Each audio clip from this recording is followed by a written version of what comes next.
Hey y'all, hey, happy Friday. What's happening?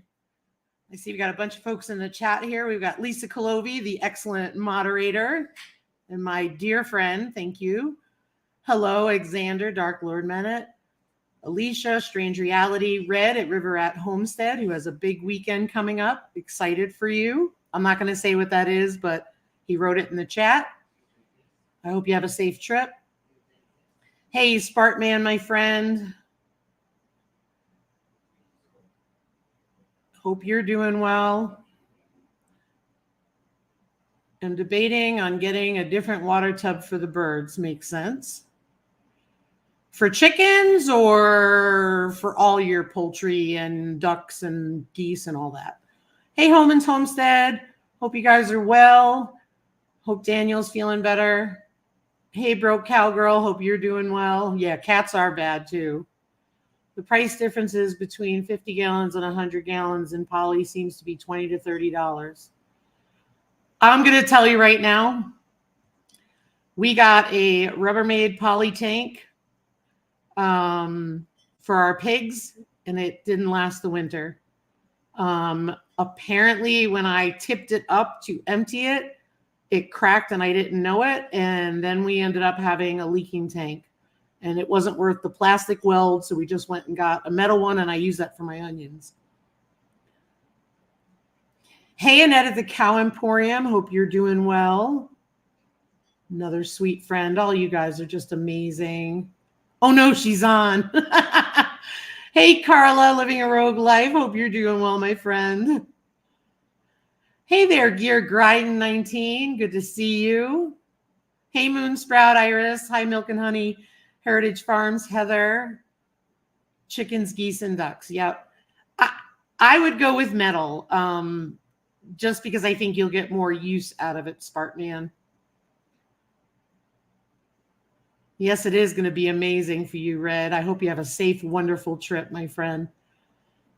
Hey, Blue Self-Reliance. Hope you're doing well.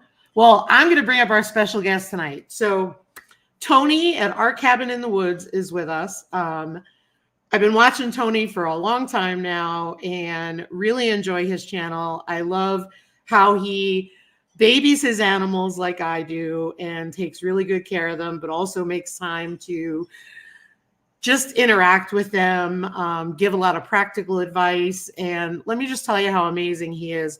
He once reached out to me on a live and said, hey, I saw this on YouTube, and he emailed me. And it was about putting the concrete down at the bottom of the hog panel.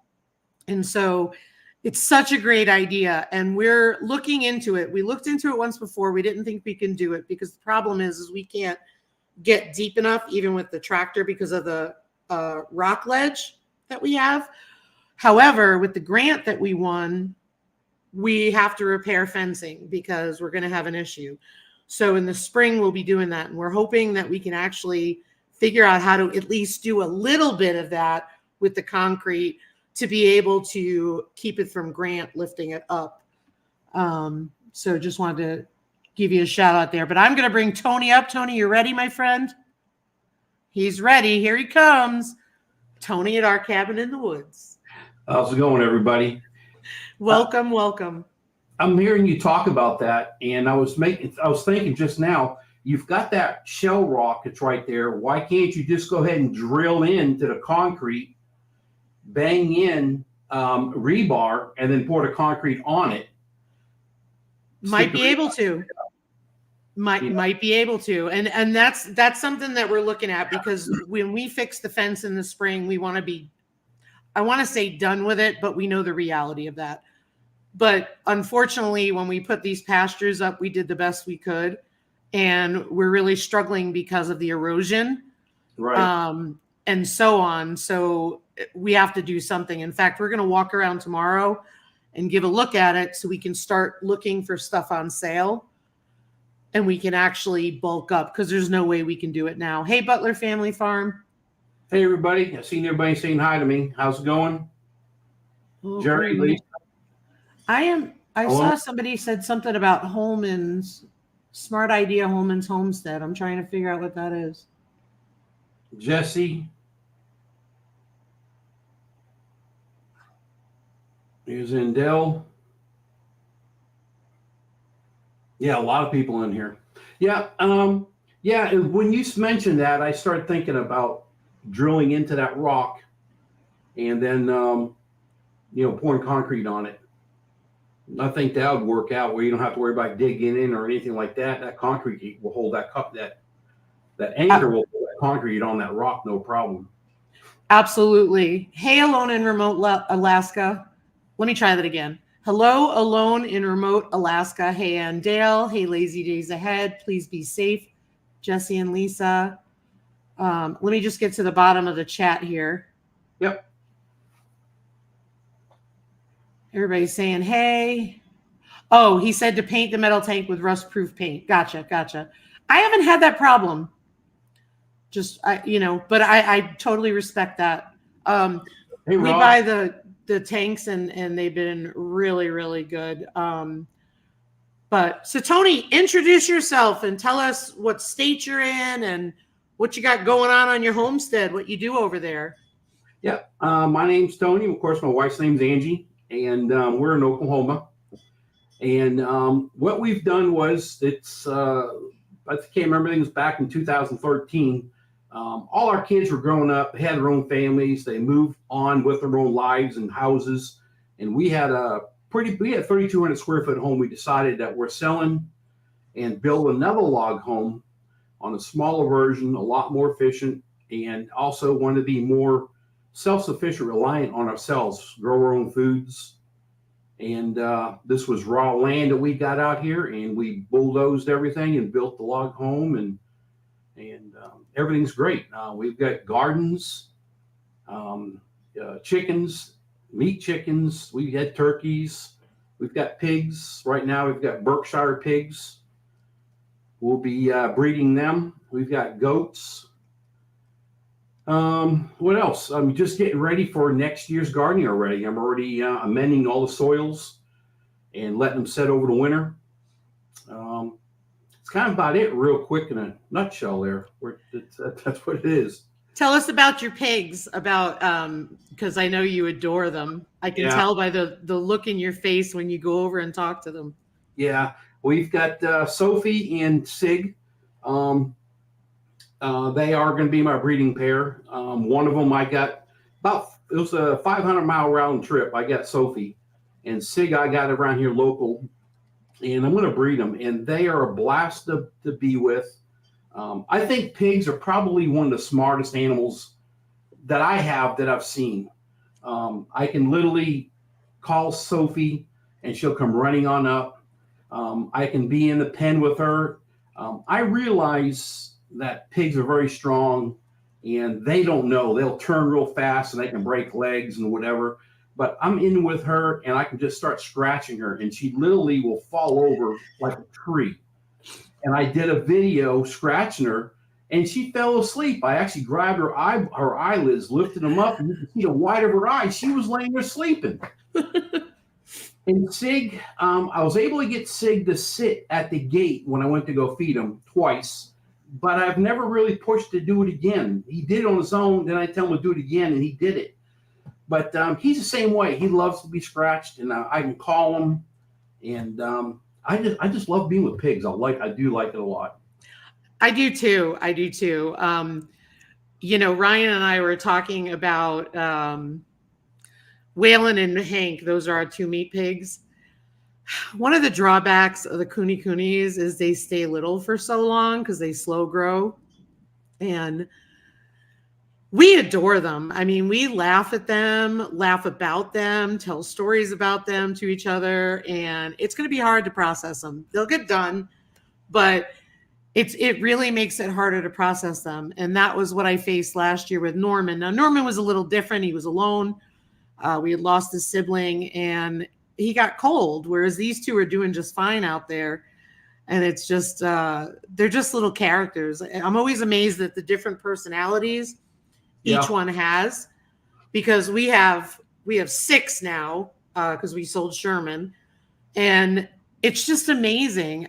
Each one of them has their own different personality, and they will bowl you over in a minute. Oh yeah, and Eleanor goes right through. Yep. But they're just sweet as can be. And Susie, it's funny, Susie. I saw Norman the other day. Well, I see him every day, obviously, but it was funny. I stood there watching Norman, and I was looking at all the pigs because I looked them over twice a day. And I looked over at Norman, and he was chewing on hay, and just the way he looks at me, and he's like, yep. He's just the sweetest little boy, I tell you. When I was out with Sophie, I don't know if it was in one of my videos I just did. I know I videoed it. I don't know if I put it out, but she literally come running up. I had already fed her, and she come running up, and she stands on her feeder that she's got. So her head comes up over the fence, and she sits there, and I was just scratching her head and scratching her. And finally, I started using both my hands on both sides of her head. Finally, she's just sitting there. I can tell she's starting to fall down. I'm like, no, you can't do that. Not here. She'd fall on top of her feeder. And yesterday, I had already fed him too. And I went back out to check on him. And he was standing there looking around. And he stopped and was staring at me. We're probably maybe 100 feet away. And I said, Sig, what are you doing? And all of a sudden, he come running, and his tongue came out of his mouth and was hanging down. And it's like he was drooling to come see me. It was funny. And I didn't have a camera running, of course. I was telling Angie this stuff. She goes, you need to just have the camera running when you go out to them. And, I just don't ever have it.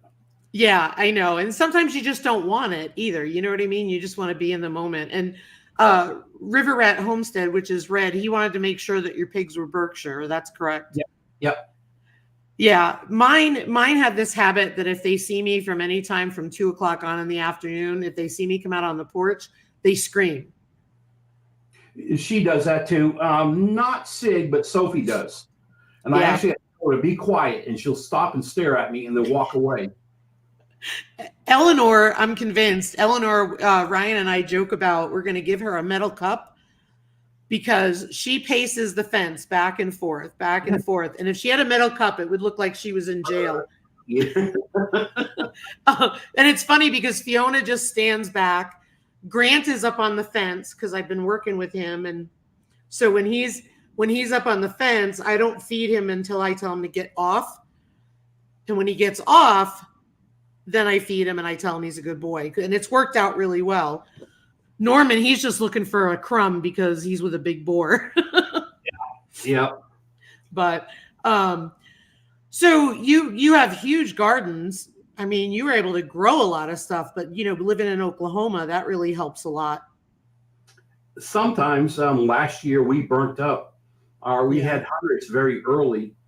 And I have 4 above ground hugelkultur beds. They are 5 by 10 and they're 3 foot tall. And they are true hugelkultur beds. They're about, this spring, I think it's coming to be 4 years old. And yes, everything was moist underneath the ground, even though we were having 100. I think that one time we had 113 or 115 degrees. The tomato plants and everything, the leaves were turning to paper. Yeah. We lost the whole garden. I mean, it was gone after maybe, I'm going to say, June. I'm going to say June. I decided we were done because nothing can survive. We had onions that did all right.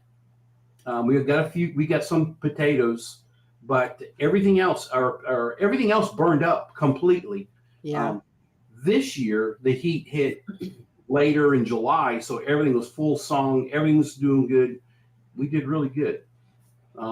Yeah, we did real good. And this year, we're doing good. People need to think about doing hugelkultur beds. I've done several videos where I haven't watered in weeks, and I can take my hand in there and dig out 8 to 10 inches, and I'm holding. It's not dripping wet, but it is moist soil. Yep. So that those beds are doing what they're supposed to do. And I'm actually going to make one more bed, and it's going to be for my sugar snap peas. Nice. And I've got a friend, Wiley, working with Wiley. I've already gave him my cedar trees, and I'm just waiting on him to cut my lumber up because he's the one that did for me on my other beds. It's all made out of cedar, except metal sides. I have that, and then we'll build another one.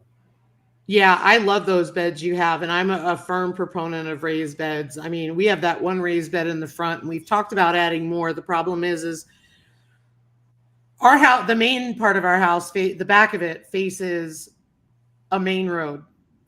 So everything you see is the front of our house in the rest of our property.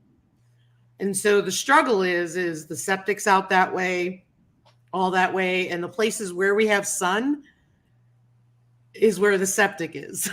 So we can't put raised beds there. So we're trying, and then we need the access because we're often going through there in winter to plow snow so we can get to the animals and all that kind of stuff. So that's why the DIY greenhouse was really helpful, because we are able to put it in the sun, but now we get to move it away. Right. Well, I mean, I would think you'd still be able to put depending on how tall you're making your raised beds, I would think you should be able to put them still in that area where the septic is, just not on the leach lines. Right, right.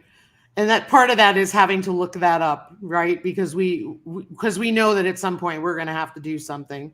Right. Because obviously we didn't put it in. So yep. we're hoping it lasts for a very long time. But, obviously that's something too. And the other thing too is we've also talked about putting in a barn for the pigs. Mm-hmm. Because after last year's winter, we really struggled with the temperatures. This year, it's a godsend. I can't believe it. I mean, we've had cold nights, don't get me wrong. They've been down in the single digits. We had a couple nights that were below zero, but it's absolutely nothing compared to last year where we were so cold for so long. Right. So that's really good. The only problem now is we're really dry again because we haven't had any snow or anything like that. I just want to look real quick in the chat here. I don't think I missed anything. Oh, Alicia wants to know, do you have to worry about tornadoes where you are in Oklahoma? Yes, we do. We actually have a underground, it's in a garage, an underground, I call it a bunker. It's a large storm shelter. It's 6 foot tall, and I believe it is 6 by 10, I think. It's pretty big. Yep. Yeah, you've had some pretty bad storms come through there. Yeah. Actually, at our other house, which was about 30 miles away from here, we got hit with a tornado. It jumped over us, but it still took our roof out and gutters and whatever. My wife lived where she used to live in the city, got hit with that May 9th tornado that we had, the F5, one of the world's biggest tornadoes in the country. She got hit on her house. It lifted the roof and spun it sideways and set it back down. Oh, geez. I'm glad you have a shelter because that's just the scariest thing to me. Yeah, yeah. I see that, River Rat. Yeah, I'm part of a collaboration of growing food.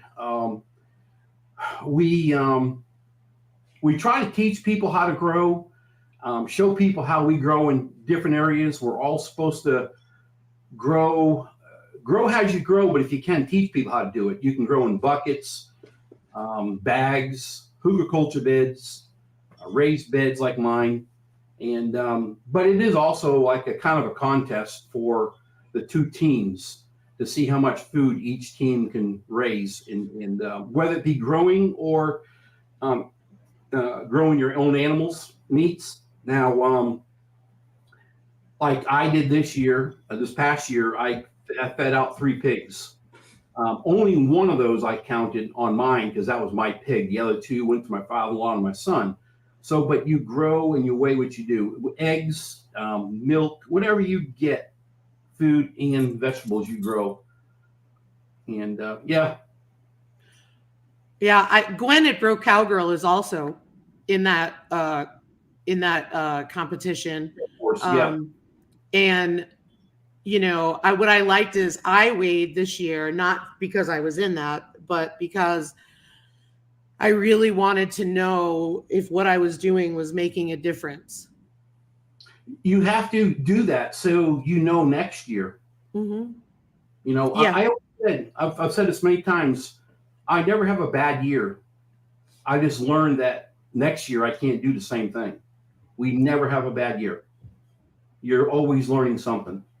Always, always. Yeah. And it used to be called Shed Wars, Strange Reality. Is it back to Shed Wars? It went back to Shed Wars, yes, because of a couple of YouTube channels were doing something. I'm not going to talk about it, but they turned it back to Shed Wars, and that's where it is now. And actually, next year's will start the same way again. And Carla at Living a Rogue Life is also a part of that, if I remember correctly. She's John's secretary, he calls her, I believe. Yeah. Yep. For me, and Gwen was just saying this, it will really open your eyes to what you produce by weighing and writing it all down and adding up at the end of the year. Now, I only did my garden produce. I didn't, and then I added my chickens in there because we didn't do a pig this year because of Norman. But, next year when we do pigs, but we also got the deer. Got the deer this year. So that was really good too. But to me, like when I look at the meat that we put in the freezer, I always look at the total weight. And that always is cut and dry for me. And I feel good about it. But I think the garden has always eluded me because, you're picking a cherry tomato off and you're eating it. You're taking a tomato, making a tomato sandwich. When you're weighing it all, you really do think more about it. And I'm hoping that next year to weigh it all and hopefully see a difference. Right. I tell you, there was a channel that joined Shed Wars, I believe it was the first year. Yeah, I've seen that, Carla. And her name was, can't remember her name. Her name is Sherry, but she was gardening in the north. She hasn't been putting out much stuff now because she built a new home, but she is the one that turned me on to my above ground hugelkultur beds. When I seen she built that, because we have clay, I have sandy soil, and I just realized that if I'm going to really grow food, I'm going to have to change. And I learned from Shed Wars through her what she did, and I went, you know what? Next year I'm doing this, and that's where it went. A lot of stuff is like that. Good night, Holmans. Sorry, I just wanted to say good night to them while they were leaving. Good night, Holmes. Learning something. It may not work for you, but it may work for somebody else. And that's what we have to remember. Yep, exactly. Yep. And just like I said just now a minute ago about that rebar and that concrete, that may work for you. Agreed. And I just wanted to answer Heather at Milk and Honey Heritage Farms. I didn't use anything fancy. So I literally used a notebook and I wrote it down in. This year, I plan on doing a spreadsheet just to make it a little easier, but it's not going to be anything fancier than typing it into a spreadsheet. I'm not going to worry about formulas and all that stuff and all that, but I kept it really simple. I just kept adding it in as I did it. And in fact, twice we had a threatening of frost. Twice I went out there and picked 5 pounds of tomatoes and I didn't separate them. I just said 5 pounds of tomatoes because for me, it was really learning about some of the varieties, if they were worth it, learning about, did I produce a lot more tomatoes? Now, the one thing I can say, because I haven't weighed in the past, is for some reason I ended up weighing the tomatoes I had in the freezer, not from this year, but last year. And I remembered having like 9 pounds. And I thought that was so cool, but it was like not enough to make anything, right? Yeah. It takes 22 pounds to do 1 jar, I think, or 6 pints or something? Something like that. And so, we still ended up buying tomatoes because we take advantage of the canning produce cases, but still in all, this year, I think we grew like 38 pounds of tomatoes. And that was because we had 2 greenhouses dedicated to them and we had 30 tomato plants. But even, Tony, I bet you if Tony planted 30 tomato plants, he'd have a lot more tomatoes in his plants than I do. I'll tell you what I grew. Just on the page, I grew Roma only 201 pounds of Roma tomatoes this year. Wow. Only Roma. But here's something else. You talk about shed wars. I was watching another channel, and you know, when you get tomatoes, they all don't come at one time. You can't process just a few at a time. You need, like I said, 22 medium to do 6-pint jars, I believe it is, something like that. So I started freezing them. I've seen people freezing them. I didn't freeze them till late last year, so I froze them this year. Well, then I found a channel talked about, before you used to have to blanch to take the skins off. No, you don't have to do that. Yep. At all. You just put them you let them defrost on their own, and the skin literally, you squeeze it, pops right off them like nothing. And I couldn't believe, I was like, we save so much time. You could be talking an hour on a big batch just blanching to get away from that. That's right. That's right. Because I had fresh tomatoes, and we had to blanch them, and it wasn't our tomatoes. It was when we bought the 2 cases of produce. But that's how I did it with ours. But it's funny, I have the opposite problem, especially this year, because they don't all come in at once for us. They take forever. I think this was the first year we actually had blossoms in June, and I start them in February. Usually we get them in the end of July and August. Right. So because we had a very cool, we don't have the humidity, so it's very cool, and it was a very wet season in the beginning, we really struggled. And then I think the most I got in one day, I don't know, Gwen, if you remember, it was probably the 5-pound ones that I picked. But I know that it was really crazy because mine never all come in at once. I probably picked 3 or 4. So it's like, what are you going to do with them? So I've always froze them because it's easier. I'm hoping if we get a hotter summer, it should do well. But we were really cold this season. I don't know if you know, but as soon as a tomato starts to turn red, pull it. Yep. Pull it, get it off the plant. Don't wait till it's big cherry red. You're going to take all that energy to make that thing red when you don't need that. You can take that, put it in the windowsill, and you're done. So that's what we were doing. Yeah, that's exactly what we were doing too. And I started doing that because near the end of the season, which for you would be end of the season, for me, we were gearing up at the end of August. And I had a little hole in my greenhouse, and I found something was going in and eating things. So the minute I fixed that, but the minute I found that out, I made sure to grab everything the minute I could. Right. So Gwen's laughing. She says, I don't remember. I'm doing good to remember my own stuff. No another kidding. This year, I put fish under my tomato plants, whole fish that had freezer burn that we had in there for a year. Now, I'm trying to remember the channel. Maybe someone can remember on the channel. It's on the comments. They used to live up north somewhere, and they moved to Florida, and it's an older couple, and I know their name. Anyway, they fish for crappie to eat, but mainly to use for fertilizer. They put under their tomato plants. Wow. I would tell you their name 100% all the time. No one's saying it. I'll go search for it. But I totally get it. Yeah, well,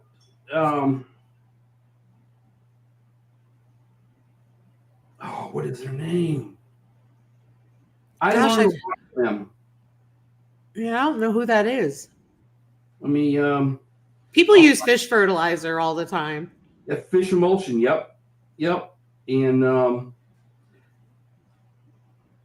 that's cool, Blue. Hollis and Nancy. It just hit me. Who is it? Hollis and Nancy. Okay. I think it's his name is first. Okay, let me take a look. See if I can find it. I'm looking for it right now. I can't believe I would forget their name. It should be pretty close. Hollis and Nancy's Homestead? Yep. I'll put the link to the channel in there. You guys can look through if you're interested. Yep. But I did that this year under my tomato plants. I dug down about 1.5 feet. I put in about 1 foot. I put in the fish. I put lime on top of the fish. then put soil, and then planted on top of that with cow manure and different soils I had, put it in there, and my plants went off and ran good. No problem, Christine. Drive safe. Thanks for being here. It was funny because the other thing that you did that I found Hi, Christine. really cool was when you butchered your chickens, you dredged a ditch. Can you talk about why you did that? Because I was telling Ryan about that. I thought that was so cool. Yeah, we have an outdoor sink set up that we use, and I've got a pipe. And when we were washing everything out, I had to let the water go somewhere. So I used the bucket on my tractor, and I've been butchering chickens there every year for, I don't know, 6 years now. And I dug a hole with the bucket, and we just dump everything in there. Not the interns, but all of the feathers and all of the water, everything else. The interns, I dug a big hole way out in the woods. But in it, every year, you go back in that same spot, dig it up, you never find a feather. But the soil every year is getting darker and darker. So it's telling you that some of the stuff that's in there is breaking down. Yeah. Usually what we do is we have access to get rid of it. I'll just say that. Right. So we've not been able to use it to give back to the soil right now. Because I don't care to put it in the compost because of what it attracts. Yep. So I don't do that. I know that some people say you can, and that's okay. For me, I don't want to attract coyotes. Right. That's what I buried mine out in the woods. And this maybe like 3 months ago, I went out where it was at. We've got coyotes, and it was down about 2.5 feet. The holes were dug out. Yep. And what was in there was gone. So they found it. And so I'm going to have to do something different because evidently it attracted coyotes to the property. Yeah. And that's been my one concern because they pass through. We have the game cams. They do pass through all the time. We have foxes that pass through. Knock on wood. We've not had any issues with them. They just pass on through. There have been some issues with foxes where they had to be rehomed, but, I just didn't want to attract them. Plus we also, like you, we have all the deer here and we enjoy them. We also enjoy them giving birth on the back part of the property all the time. So right. It's kind of nice to see. So I don't want to have that. I was just thinking, maybe next time if I do that, put them out there, maybe buy a bag of lime. And lime all over it. And I didn't think about that till just now.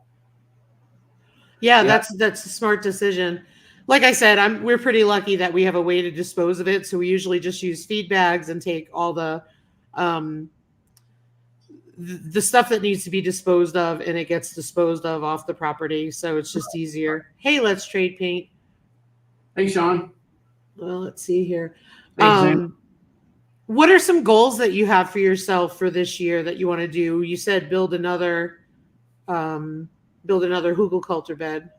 Yeah, I want to do that. I know that I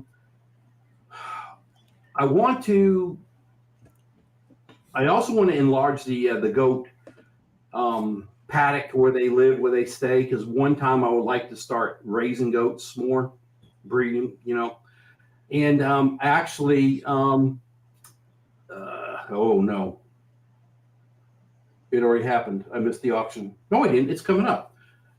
They have a 8x20 ship container that's going up for sale.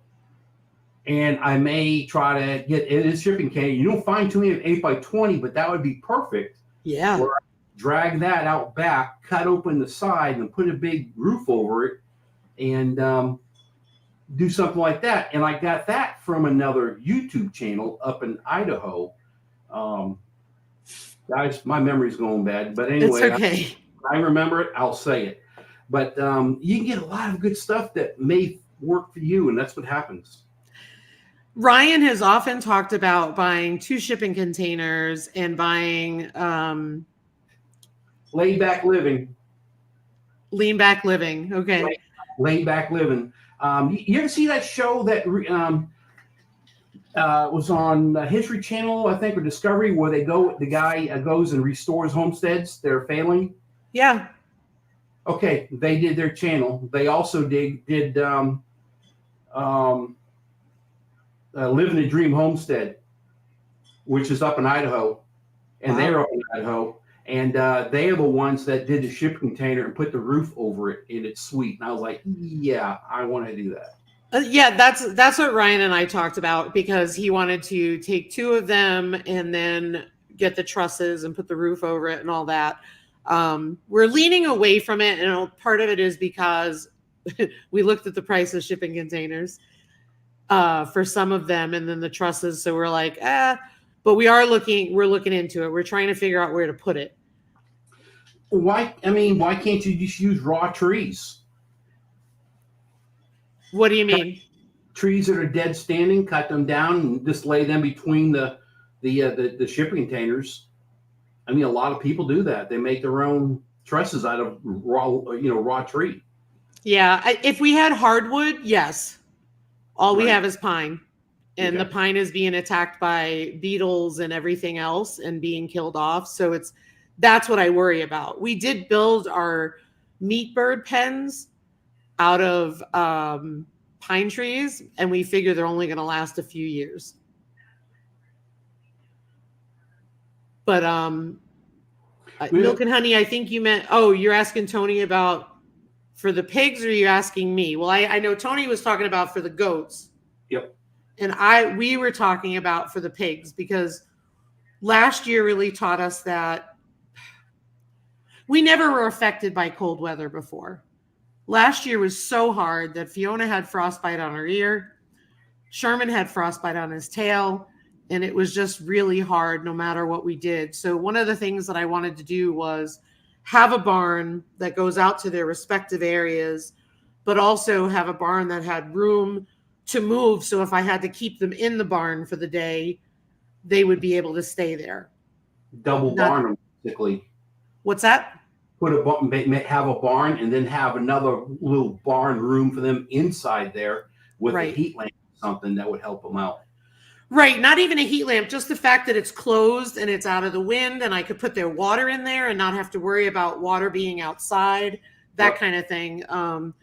Because we really struggled. I mean, with the temps that we had last year, even with a water heater, a stock tank water heater, I probably had 2.5 inches of ice on my stock tank some mornings when we woke up because of the wind chill being so cold. And that we reached minus 47.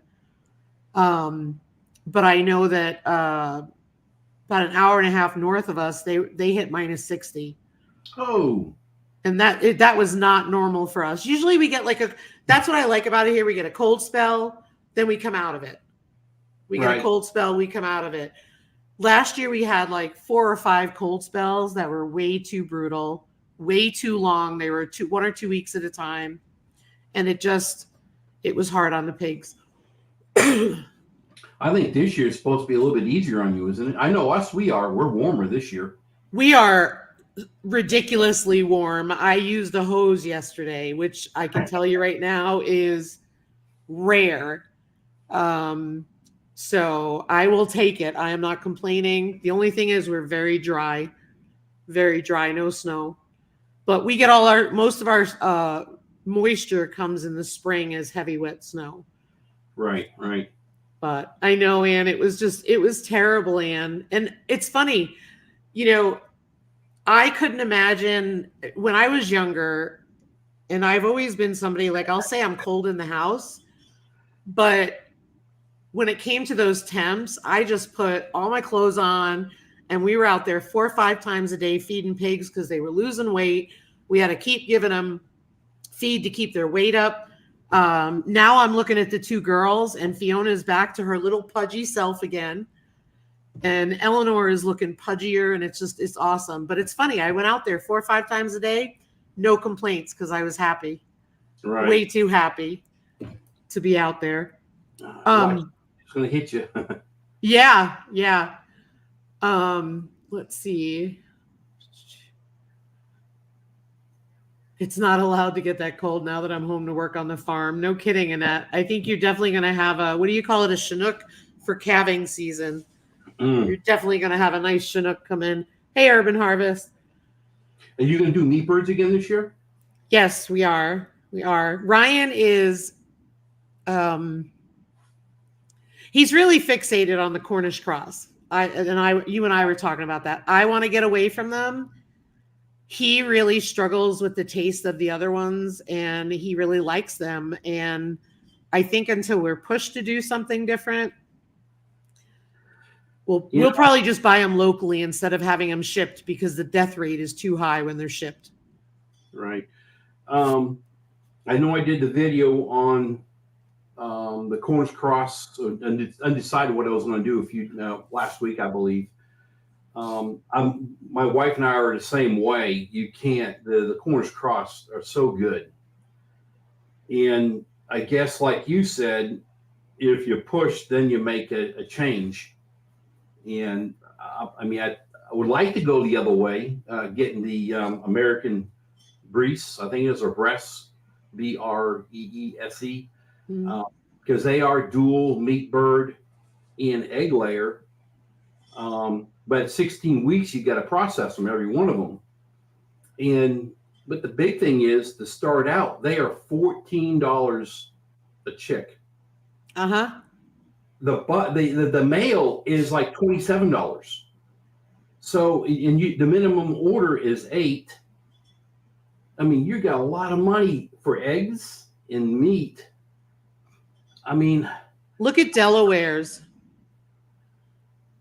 I don't raise them, but I will say this. I did hear several people, like 3 or 4, say that the Delaware breed was something they were interested in. We've raised Red Rangers, Royal Gray broilers, or do not get them. They were an impulse worry buy. We were in the store at Chick Days, and we bought everyone they had because we thought, well, we'll have meat birds. Yeah.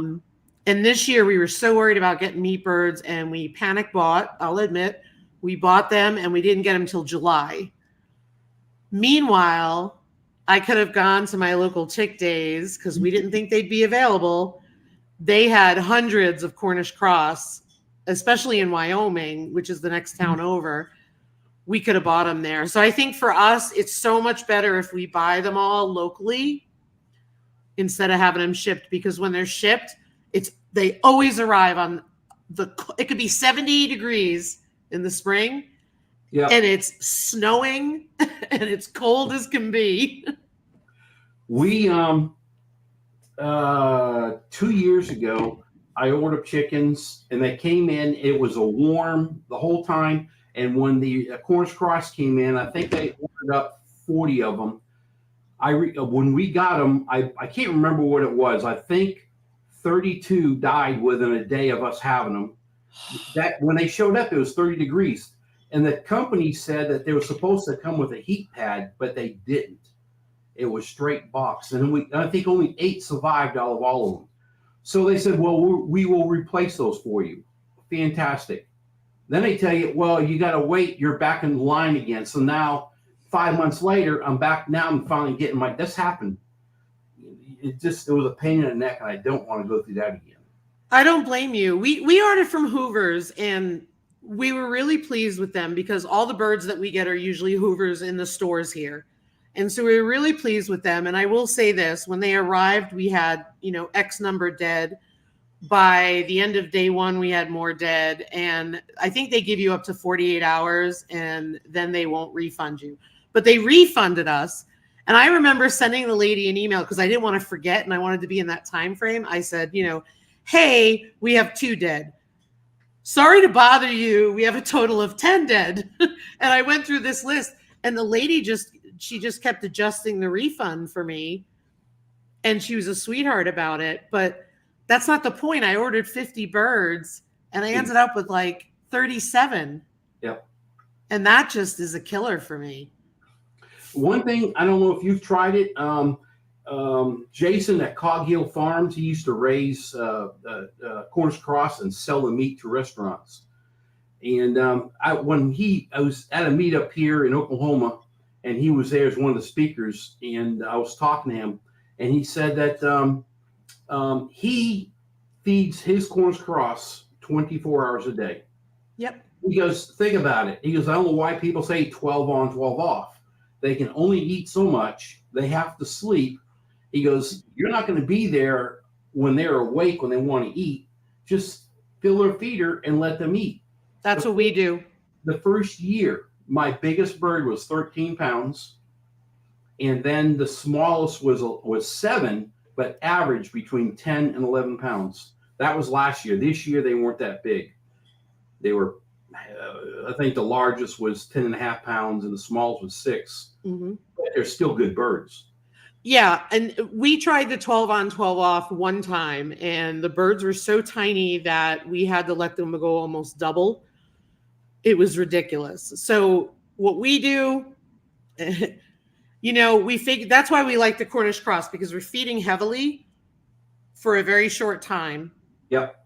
And so that's what we like about it. And we don't want to drag it out for 16 weeks. We want to be able to have them done, fed, and all I do is keep the feeders full at all times. And they eat what they can eat. They eat what they can't, and don't eat what they can't. And then I just make sure they have fresh water all the time. That's it. Fresh water is the other key, because they love water. Yes, they do.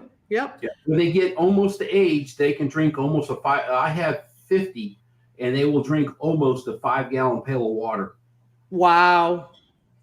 I think our low humidity, would contribute to them drinking more water, because I know we do as humans. Right. But it's odd. I find this year's batch drank a ton of water. Before that, they didn't drink tons of water. It's so bizarre. Right.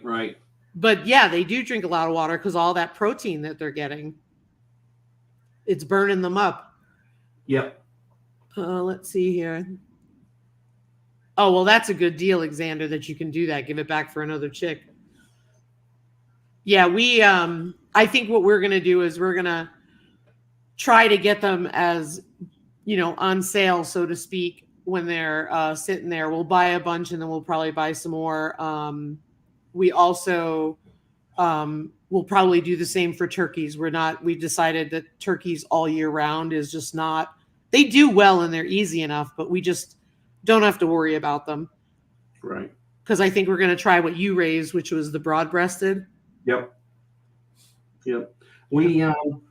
I keep growing them out too long.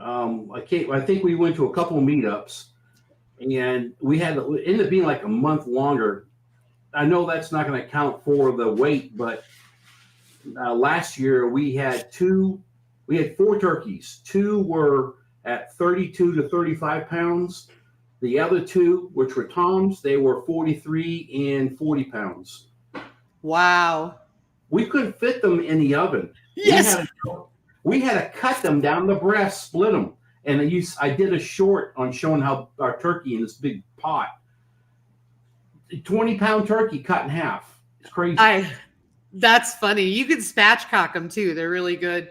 Yeah. But it's funny. There's a guy that I know on another social media platform. I don't want to give too many details because he sells his birds. But he had a bird issue, and we were talking, and he's so funny because he said he's raised his turkeys for people, and it's growing every year, and he's doing mobile processing, which is, I wish, but yeah. He turned around and he said to me, he goes, wait till, I said, that turkey looks huge. And he goes, wait till my customers find out that they don't fit in the oven. Yeah, I know. And he had like 35, 40-pound turkeys. Yep. I've done this twice now. The other time they were 38 pounds, but 43 and 40 pounds. Wow. And hey, Rebecca. Hey, Tina. Hey, Rebecca, Tina. Of course, again, I mean, most of our meats I split. Now, my son will get, like I said before, he gets 50. If we did 50 chickens, he gets 25. I get 25, and we always split everything. He helps dispatching and taking care of them all. And yeah, I do want to learn how to do our own pigs. Yeah. The processing of a pig was about $400 this year. Wow. Yep. Sounds about right. Mm-hmm. It is, but you start thinking about that, and the price of feed went sky high this year. Yep. and we have to start. Yeah.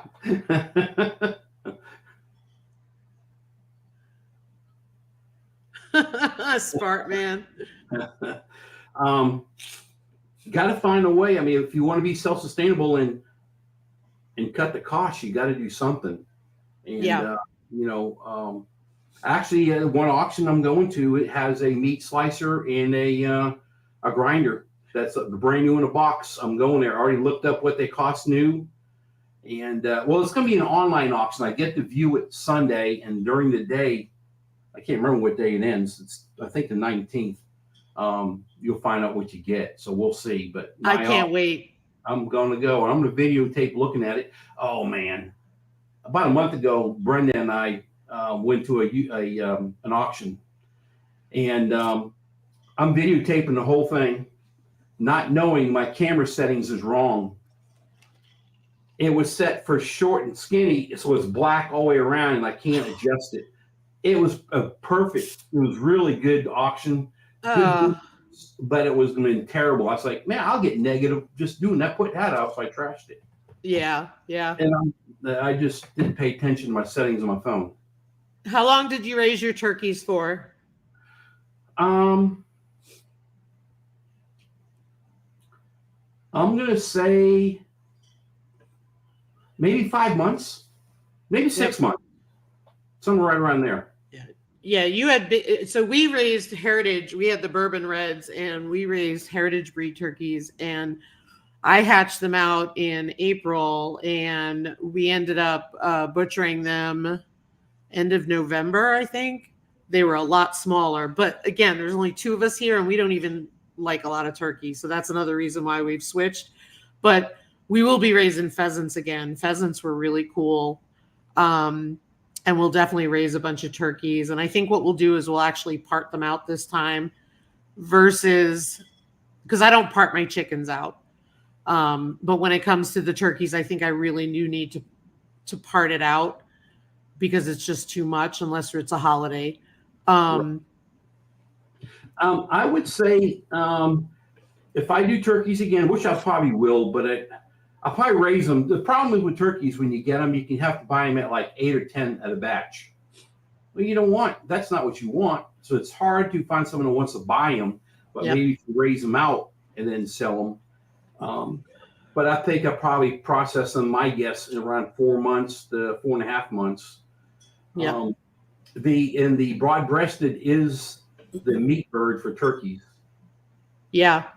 Yep. So they're not supposed to be a long-held bird at all. I kept the bourbon reds for that purpose, was to not only for us to raise meat, we wanted that self-sustainability, but then we realized that was a mistake on our part. So like this year, we didn't raise any turkeys, but before I sold mine, what I ended up doing is taking their eggs and hatching them all. And like one guy took something like 14 baby turkeys, so I sold them as chicks, and it was just a lot easier because even though we didn't eat out of them, they paid for themselves. And so for the year, right? But and then we sold them and they're gone. So it worked out good financially for us. But yeah, they like their turkeys at 4 months. Yeah, that makes sense. Right.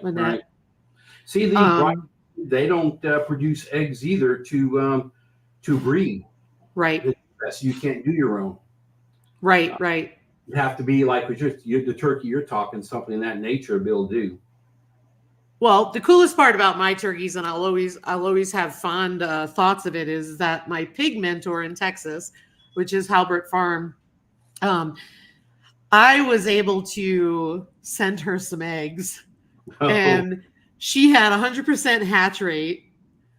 And so that's what put turkeys on her farm. And she always said, like, I felt good because I was able to give them something from our farm, right? Because of all the help that they gave me in raising pigs. So it's really cool. I'm trying to think. There was one other question I wanted to ask you. Oh, so your auction that you're looking at, we are looking at one too, by the way. Yep. Yeah, very excited about it. I gave Ryan my lot numbers because he's really good at that stuff. And I was like, you take care of it. for some canning jars and stuff. Do you feel comfortable saying what is it a local online auction, or is it like ours was high bid? Ours is it's ball auction.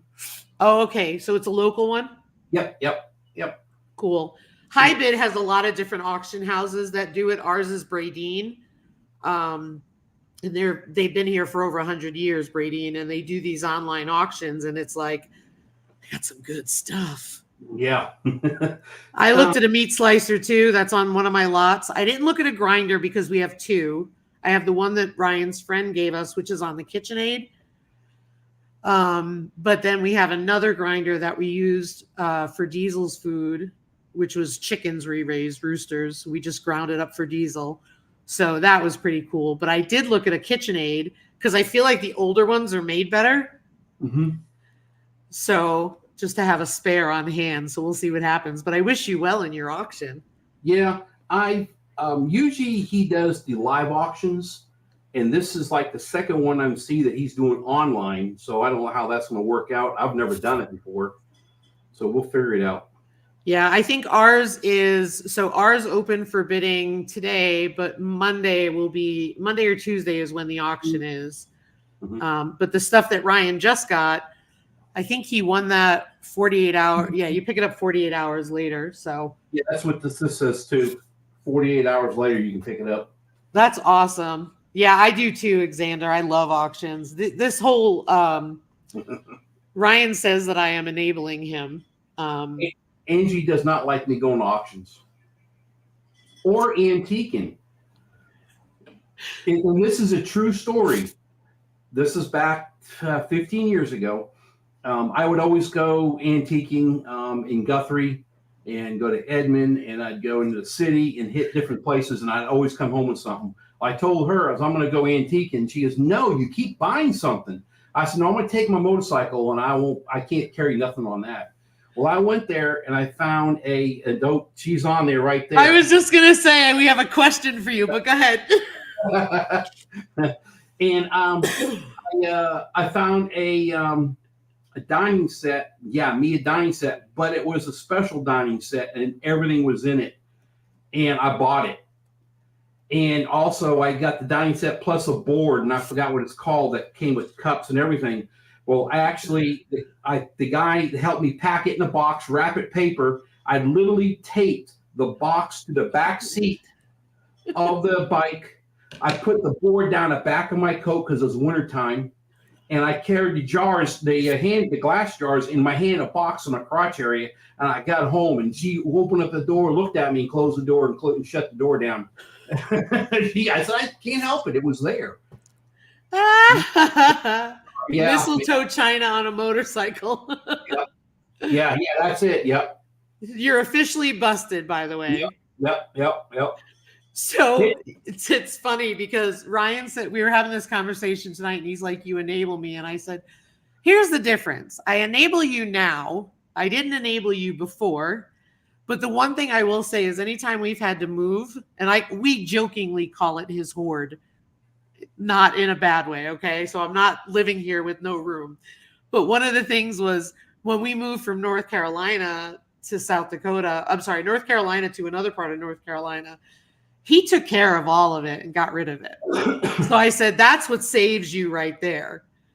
And then the other thing that he doesn't get rid of is like tools. But even that auction here, it was for the items that he wanted in those boxes. The boxes paid for themselves. And I mean, he buys things of hardware that we use and all that. I said, I'm not enabling you. I said, that was toilet paper, for crying out loud. We need that. You saying that, listen to this. I got two things. I did a video a couple years ago talking about my spray foam insulation in my attic. And I'm doing a video and I'm scanning across. And so my video's done. Then my brother calls me up. He goes, what the H do you have so much toilet paper up in your attic for? That's the truth. It was funny. And then the other thing just happened here. Well, it's been about a year ago. You remember when the big C word hit? You couldn't buy canning jars for nothing. I didn't have any more. I ran out. At that point, I told myself I will never be out of jars again. So what I would do is I'd go shopping and I'd buy a case of jars. And I'd stack them in different areas, different places, stack them, stack them, stack them. She's seen them in here. So I turned them and took them all out of in this area and put them up. I have 2 attic spaces. And this one here is a special space I have here. So I put all my jars, cases, I don't know what we have, maybe 15 cases up there, jars. She went up there, she ain't been up there in a year. And all I heard is, what the is all those candy jars doing up here? Yep. It was so funny, and I guarantee you, she's on here. She's going to be laughing her butt off. That's exactly what she said.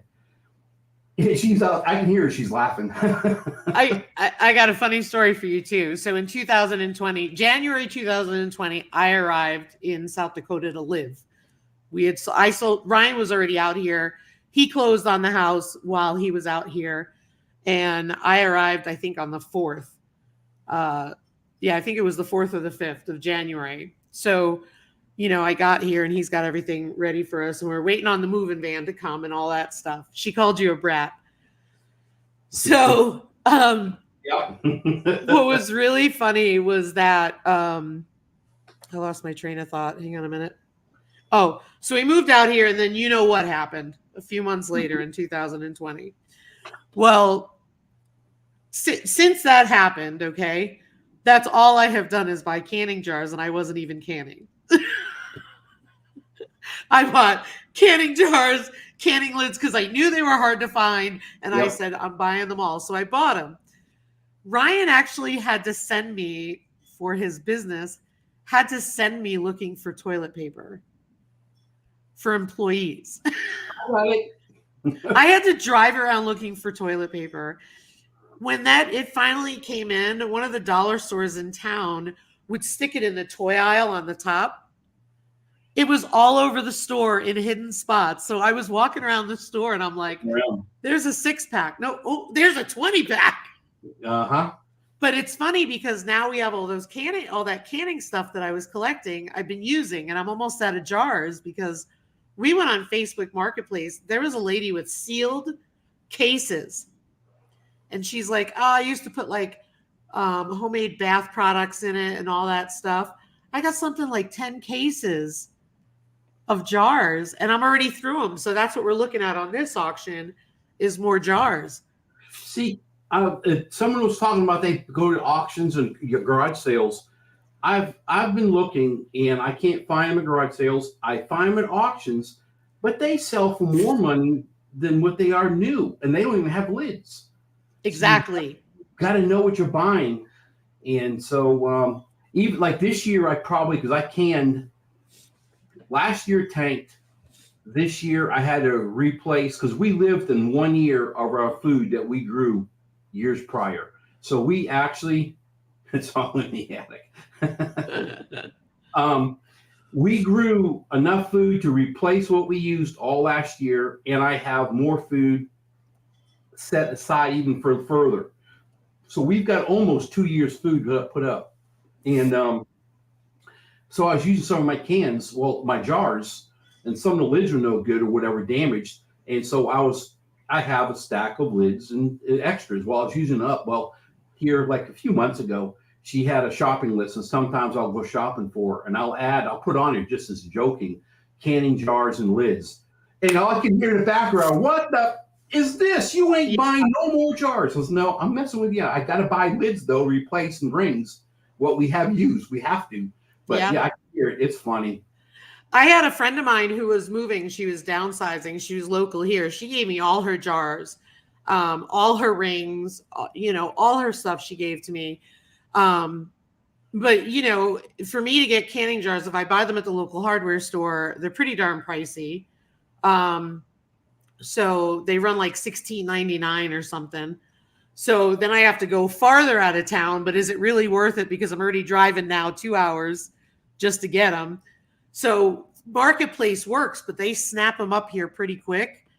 So today in the auction, when I was looking at, you really have to watch because a lot of them are like antique ones mixed in with new ones. Mm-hmm. I have enough antique ones. I don't need any more. Here's something that I found. If you buy something like we like pickles from the company, and it comes with a canning jar lid. Yep. That's a canning jar. Right. I don't pressure can that, but I have done a lot of stuff with, I mean, like even, moonshine jars, they are canning jars, but I don't pressure can with them. I will bottle, water bath. So you can get your canning jars from those things also, pickles and moonshine jars or whatever you want to do.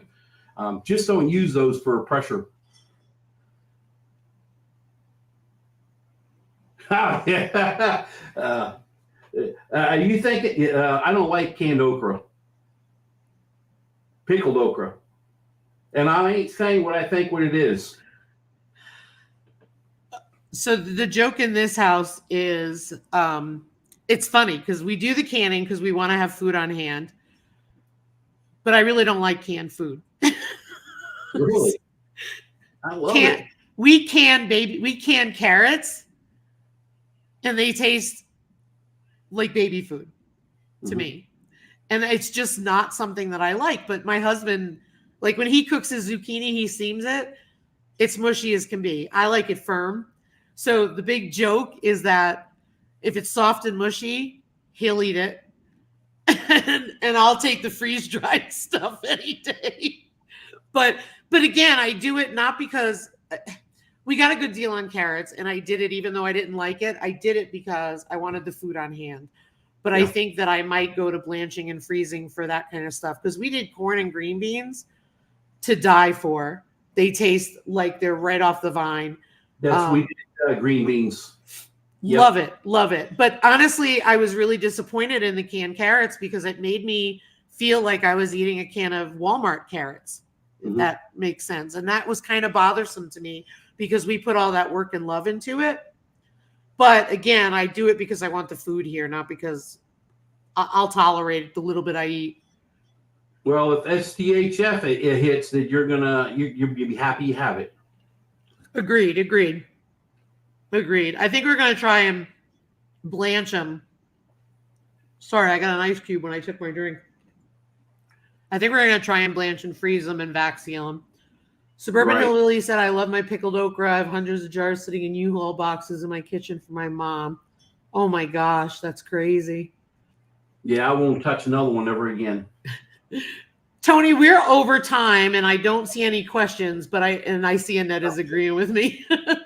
The one thing I will say, Annette, the canned potatoes have been great for making mashed potatoes really quick. I did. I know you want to get going. I did my potatoes and I dehydrated them and ground them up, and I made instant potatoes out of them. Nice. I did that with freeze dried. Yep. I wish I had a freeze dryer. That would be my big thing. They're expensive. Yeah. And then you also have to vac seal everything too. So I mean that's But again, you don't know until you try it, right? So Ryan grew up on canning. I didn't. I grew up in New York City. My mother didn't even know how to can. So, it was different. We were very urban. My mom did all the canning. I always remember it stuck with me. My grandfather did the gardening. It's just been in my blood. So.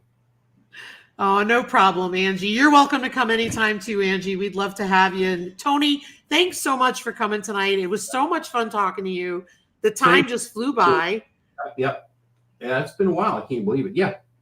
I know it's my video. I don't know what's going on with my camera. It's messed up, I think. You're clear though. I see what you're saying, but you are clear. We're able to see you. And then in the last couple hours because it was fine. I checked the camera an hour before and it wasn't like that. So I don't know what happened. Welcome to the world of computers and technology. No. Well, Tony, please come back anytime. And same thing for Angie and everybody in the chat. Thank you so much for being here. Go show Tony some love. Yep. Hey, before you all leave, hit the thumbs up button, will you please? Thank you. All right. Lisa, you have a great night. Everybody, have a great night. Honey, I'll see you in a minute. All right. Bye, y'all. Have a great weekend. Take care. See you later. I'm going to hit the end.